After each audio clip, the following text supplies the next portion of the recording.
Just 1 month after the Jal, New Mexico chief of police was suspended after an administrative investigation, a sergeant and not the police chief has been fired. City manager says the sergeant's actions were part of a plan to discredit the chief of police in his run for judge. CBS 7's Matt Riss spoke to the chief last month after footage of a sexual act in which he appeared in was sent to CBS 7 News. Matt? Jay, tonight the chief says he's shocked about what Sergeant Joshua Terrell did. And as for the sex tape in which we see the chief, we can only show you a snippet, as only a small part of it is suitable for TV.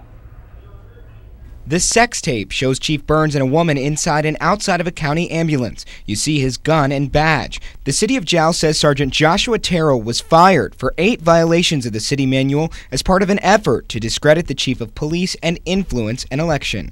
This obviously was involved with the case of Chief Burns, and Sergeant was involved in taking some actions that I believe violated those 8 different sections of the personnel manual. You know, I'm not able to confirm or not confirm whether that he was the one that leaked the video or not. After his April 16th suspension, Chief Burns sat down with CBS 7 News. What message would you like to give to folks about what's going on?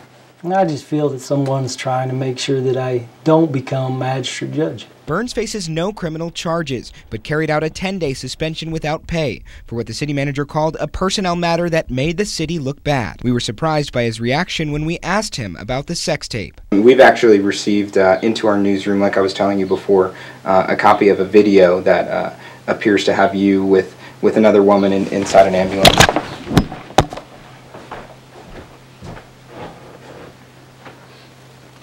I don't know anything about a video, but I keep hearing about a video. Several days later, Chief Burns did admit to the Hobbs News Sun that he was in the video and apologized for embarrassing the city. Meantime, the city says Sergeant Joshua Terrell's violations will be turned over to the district attorney to explore criminal violations.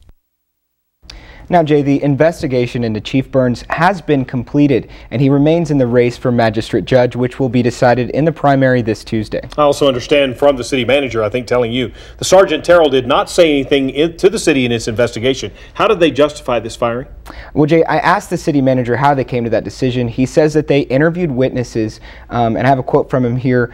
Quote, "We didn't have to hear it from him to know that this was premeditated, planned, and deceitful." Now, I do know that the sergeant has a lawyer, and he does have a chance to appeal this decision. All right, Matt Riss reporting. Thanks, Matt, for that story.